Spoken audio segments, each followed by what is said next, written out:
तो समझ में आ गया। कैरेक्टरिस्टिक एक्सरे क्या होता है, जब इलेक्ट्रॉन हायर एनर्जी लेवल पे, जब high energetic electron inertial electron को क्या करेगा, नॉकआउट कर देगा, मतलब वो स्पेस वैकेंसी कर देगा। अब उस वैकेंसी को फिल कौन करेगा भाई, या बाहर वाले एनर्जी शेल वाला करेगा, या एल शेल वाला करे, एम शेल वाला करे, है ना। के शेल का वैकेंसी को फिल करेगा। तुम्हें पता है कि उन सब की एनर्जी भाई ज़्यादा है। वो एनर्जी अगर नीचे वाले सेल में आएगा तो क्या करेगा, एनर्जी लूज करेगा। और वही एनर्जी जो लूज करेगा किस फॉर्म में लूज करेगा, एक्सरे के फॉर्म में लूज करेगा। अच्छा, अब ये अलग अलग एनर्जी सेल से जो आएगा ना, उसके लिए अलग अलग नेम होता है, ठीक है। वो नॉमेनक्लेचर कैसे होता है, सपोज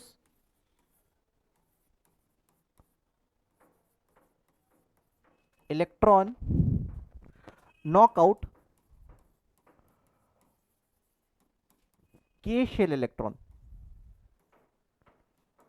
ठीक है। के शेल मतलब कि अंदर वाला सेल, सबसे अंदर वाला सेल को के शेल कहते हैं, के एल एम एन, है ना। अच्छा, तब क्या होगा,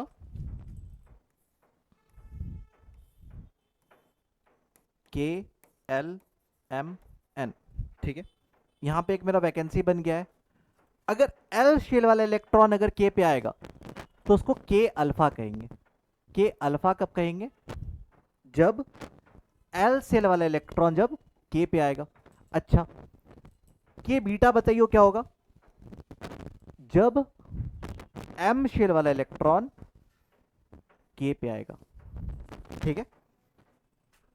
के गामा बताइए, जब एन शेल वाला इलेक्ट्रॉन के पे आएगा। समझ में आया। इसको के अल्फा कहेंगे, के बीटा कहेंगे, के गामा कहेंगे।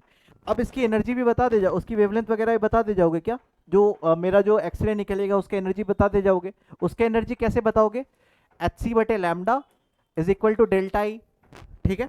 और इस डेल्टा ई की जगह पे तुम क्या लिख सकते हो, एनर्जी का डिफरेंस लिख सकते हो, जो अपन ने पहले भी किया है। एनर्जी का डिफरेंस मतलब कि energy of L shell minus energy of K shell, K shell minus L shell, क्योंकि के शेल की एनर्जी ज्यादा होती है ना। के शेल माइनस, नहीं नहीं, एल सेल की एनर्जी ज्यादा, आगे ऊपर वाली एनर्जी ज्यादा होती है ना। एल सेल की energy, L minus energy of के, ठीक है। अच्छा, अगर के बीटा बोल रहा है, ठीक है, बीटा बता रहे तब क्या करोगे, एच सी बटे लैम्डा, उसका वेवलेंथ पूछ रहे तो क्या बताओगे, energy of M shell minus energy of K shell, ठीक है। के में नहीं, इसका 13.6 माइनस 13.6, इसका माइनस 3.4, इसका माइनस 1.51 और उसका 0.85, ठीक है।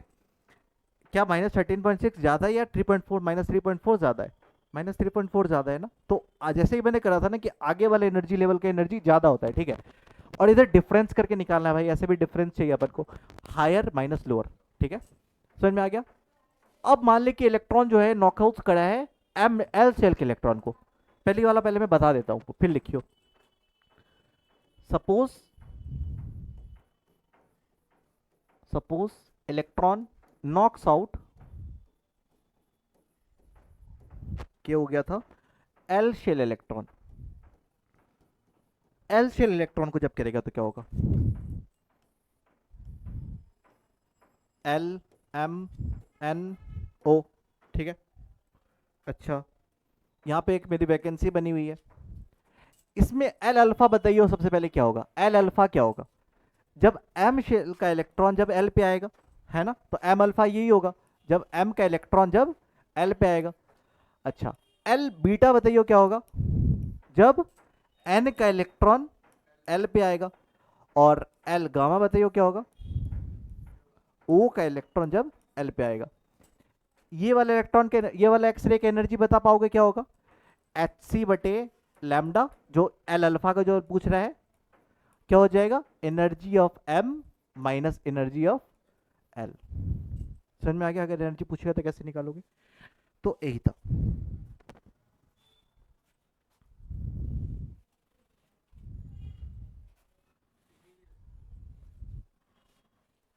एक बस बता दो, एक बस। अब एक्सरे का जो अपन को जो ग्राफ जो रियली में मिला था, X-ray where intensity is large called characteristic x ray.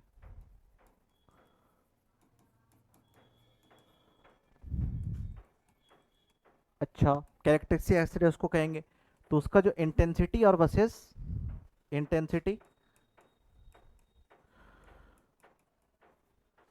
Versus wavelength, इसका जो ग्राफ जो था वो कुछ ऐसा बना था।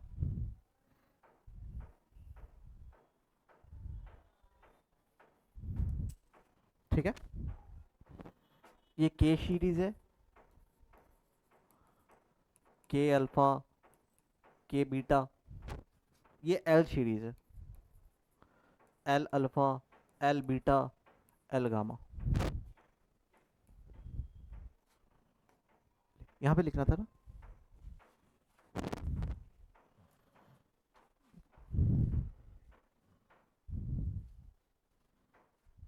नोट्स भेजा था क्या मैंने आशीष? एक भी नहीं भेजा था इस चैप्टर के। आज सारा क्या भेज दूंगा, खत्म हो गया है चैप्टर तो। और पता है कैरेक्टरिस्टिक एक्सरे ना खुद में ही एक बहुत बड़ी डिस्कवरी थी। ठीक है, ऐसा इसलिए था क्योंकि देख, क्योंकि इसका जो एक्सरे का जो एनर्जी जो है किस पे डिपेंड कर रहा है, एल शेल पे और ट्रांजिशन पे डिपेंड कर रहा है। अगर इलेक्ट्रॉन मान ले कि एल से के पे आया, तो भाई अलग अलग, मतलब कि अलग अलग एलिमेंट के लिए अलग अलग शेल की जो एनर्जी होती है वो तो अलग अलग होती है। 1/λ=RZ², है ना। मतलब कि हर शेल की एनर्जी वगैरह तो अलग अलग होती है, हर इलेक्ट्रॉन की -13.6Z²/n² है ना। हर एटम्स के लिए अलग अलग होती है। तो क्या एक्स रे अलग अलग के लिए अलग अलग होगी, एटम्स के लिए अलग अलग होगी? कैरेक्टरिस्टिक एक्सरे की बात कर रहा हूँ। कैरेक्टरिस्टिक एक्सरे क्या अलग अलग एटम के लिए अलग अलग होगी? क्यों अलग अलग होगी? क्योंकि वो ट्रांजिशन पे डिपेंड कर रहा है। देख, इसका तो भाई एनोड के पोटेंशियल से चाहे फिलामेंट के कुछ करने से कोई फर्क नहीं पड़ रहा। इसका फर्क किससे पड़ रहा? ट्रांजिशन से फर्क पड़ रहा। तो कैरेक्टरिस्टिक एक्सरे खुद में एक बड़ी डिस्कवरी थी। वो क्या था कि वो डिपेंड कर रहा था मेटल्स पे, अलग अलग एटम्स पे डिपेंड कर रहा था। अगर यहाँ पे कोई अगर और एटम लेंगे तो उसका एक्सरे कुछ और निकलेगा। आगे करने क्या, हाँ, उसका कुछ और निकलेगा। तो इधर ही आते हैं मूसले। ठीक है, मूसले लो, तुमने पीरियोडिक टेबल तो पढ़ा होगा, पीरियोडिक टेबल हेनरी मूसले।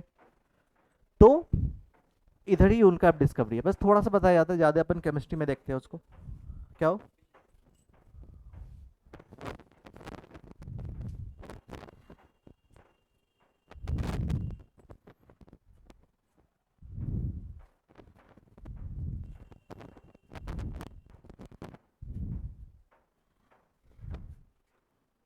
होगी।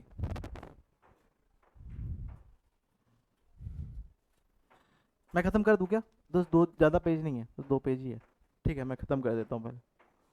अच्छा, अब इधर आते हैं मूसले। मूसले क्या बोलते हैं भाई? देख, अलग अलग एक्सरे, कैरेक्टरिस्टिक एक्सरे अलग अलग एटम्स के लिए तो भाई अलग होगा, वो तो समझ गया तू।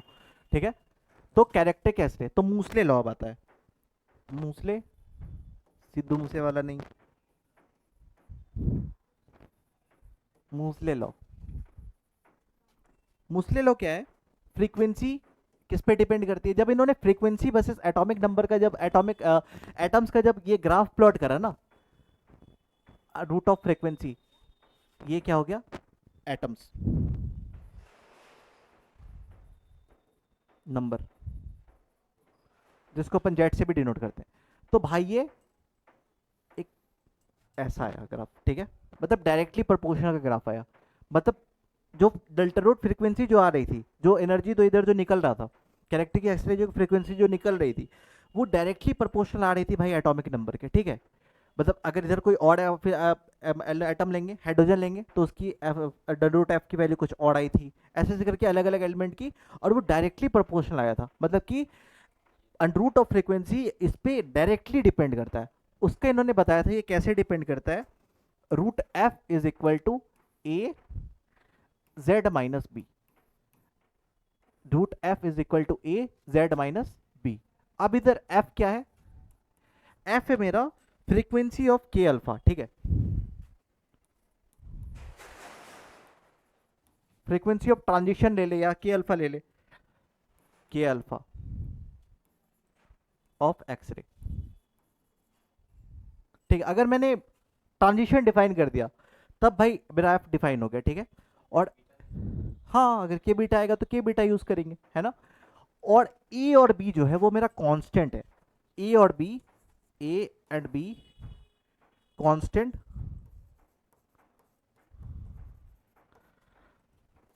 And depend upon transition.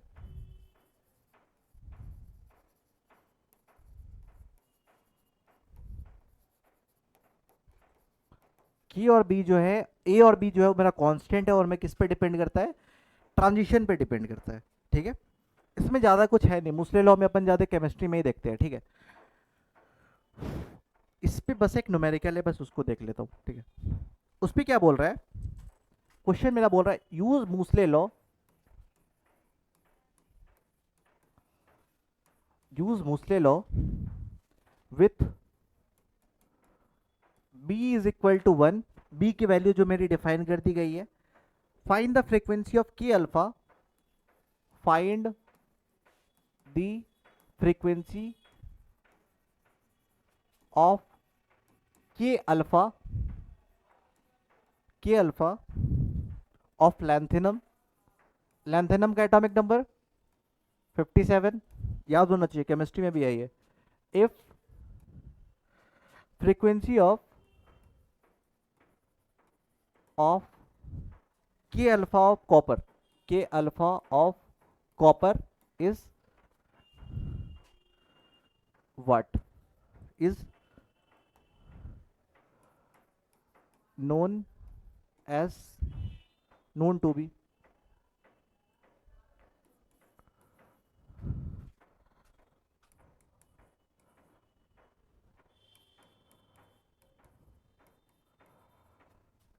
Copper का एटॉमिक नंबर भाई 29। अच्छा, हमें मूसले लॉ यूज करना है, अपन को बताना है फ्रीक्वेंसी के अल्फा बतानी, किसके लिए, लैंथेनम के लिए। बट मेरी फ्रीक्वेंसी के अल्फा कॉपर की मेरे पास दी हुई है इतनी हर्ट्स। बस अपन क्या करेंगे, मूसले लॉ में चल जाएंगे। मूसले लॉ क्या था, root F is equal to A Z minus B, ये बात उन्होंने बोला था। अच्छा, बी की वैल्यू भाई देख दी हुई है ना, और मैंने बोल दिया कि जब ट्रांजिशन जब फिक्स कर दिया, मतलब ये भी के अल्फा है वो भी के अल्फा है, ट्रांजिशन सेम है, तो ए और बी की वैल्यू सेम है ना। अच्छा, तो फ्रीक्वेंसी किसके डायरेक्टली प्रोपोर्शनल आ जाएगी, जेड माइनस बी के बराबर आ जाएगी, है ना। अच्छा, अब इधर क्या कर, रूट एफ, चलेगा मेरा भैया, root F of lanthanum divided by root F of copper किस पे डिपेंड कर रहा है मेरा, z माइनस बी पे डिपेंड कर रहा है। यहाँ पे z क्या है, एटॉमिक नंबर है। अच्छा, z के जगह पे एटॉमिक नंबर पुट करियो, लैंथेनम का atomic number 57, 57 minus 1 56, z minus B करना है ना 56। अच्छा, कॉपर का एटॉमिक नंबर 29, 29 माइनस 1 28, 28 टू जा 56 हो रहा है, तो रूट एफ ए, तो root F L A by root F copper किसके बराबर आ रहा है, 2 के बराबर आ जा रहा है ना। उधर जाएगा तो स्क्वायर उधर चला जाएगा, क्या हो जाएगा वो, F L A by F C U is equal to 4 हो जाएगा। अच्छा, क्या मेरे पास लैंथेनम का पूछा है, क्या मेरे पास कॉपर का फ्रीक्वेंसी दिया हुआ है, कितना दिया हुआ है, F L A is equal to 4 times of copper, कितना दिया हुआ है 1.88 into 10 to power 18 hertz, 1.88 into 10 to the power 18 hertz, तो कितना हो गया ये 7.52 into 10 to the power 18 hertz आ जाएगा। समझ में आ गया वाला क्वेश्चन को कैसे अप्रोच करोगे, बता देना। देख क्या है, मूसले लॉ को अपन को यूज करना था, अपन को फाइंड करना था, मेरे को बी की वैल्यू दी हुई है भाई। ठीक है, पहले मूसले लॉ देख ले, पहले मूसले लॉ क्या है। मूसले ने एक साइंटिस्ट थे जिन्होंने पीरियोडिक टेबल को डिजाइन करा था, उन्होंने फ्रीक्वेंसी वर्सेस एटॉमिक नंबर से एक ग्राफ प्लॉट करा था। वो ग्राफ प्लॉट कैसा आ रहा था, बिल्कुल मतलब डायरेक्टली प्रोपोर्शनल आ रहा था। ठीक है, तो इन्होंने एक फॉर्मूला दिया था, रूट एफ किस पे डिपेंड कर रहा है, ए जेड माइनस बी, ए और जी जेड बी, जो ए और बी जो है वो कांस्टेंट होगा ट्रांजिशन से। अगर मैं ट्रांजिशन फिक्स कर दूं, अगर मैं बोल रहा हूँ एल से के से एल पे आ रहा है, तो भाई मैंने ट्रांजिशन फिक्स कर दिया। ठीक है, अब ए और बी की वैल्यू अब कांस्टेंट होगी। ठीक है, अच्छा, एफ क्या है, frequency of K alpha of x ray. ठीक है, यहाँ पे जो के अल्फा जो एक्सरे जो दिया हुआ था। अच्छा, जेड के एटॉमिक नंबर है। अब इस क्वेश्चन में क्या बोला था इन्होंने, यूज मूसले लॉ, सबसे पहले ये बता दिया, फिर बोला कि बी की वैल्यू भाई 1 है, एक कांस्टेंट बी की वैल्यू 1 है, frequency of K alpha of lanthanum जो है, जिसका एटॉमिक नंबर भी दे दिया था 57, वो कितना है बताना है, find the frequency of lanthanum अपन को बताना है, के अल्फा बताना है। जब frequency of K alpha copper मेरी दी हुई है कितनी 1.88 इंटू 10^18 हर्ट्ज, तो मैंने बोल दिया भाई, क्योंकि तुमने जब ट्रांजिशन जब तुमने फिक्स कर दिया दोनों के अल्फा है, मतलब ट्रांजिशन फिक्स, के अल्फा मतलब किससे आ रहा है, एम से के एल, एम एल से के में आ रहा है ना, एल से के में आ रहा है, मतलब ट्रांजिशन फिक्स, मतलब ए और बी की वैल्यू फिक्स, तो मतलब ए की वैल्यू तो भाई दोनों में फिक्स और बी की वैल्यू भाई दी हुई है 1, तो root F is equal to A Z minus B था, तो रूट एफ किसके डायरेक्टली प्रोपोर्शनल आ जाएगा, ए तो भाई दोनों में कट जाएगा ना, जेड माइनस बी, जेड क्या होता है एटॉमिक नंबर, माइनस बी कितना, बी की वैल्यू कितनी दी है 1, तो उसी को मैंने डायरेक्टली लिखा था जेड माइनस बी। इसका एटॉमिक नंबर भाई मेरे को दिया था 57, 57 माइनस 1 56, और इधर नीचे वाला 29 माइनस 1 28, ये मेरा कट के 2 आ गया था। फ्रीक्वेंसी ऑफ जो कॉपर दी हुई थी वो मेरे को कितनी दी हुई थी, इतना हर्ट्ज, तो लैंथेनम का मेरा उधर से निकल गया था, ठीक है। तो इधर तुम्हारा क्लास होता है इंड, मतलब एटम्स इधर मेरे से इंड होता है, ठीक है। बस करता हूँ।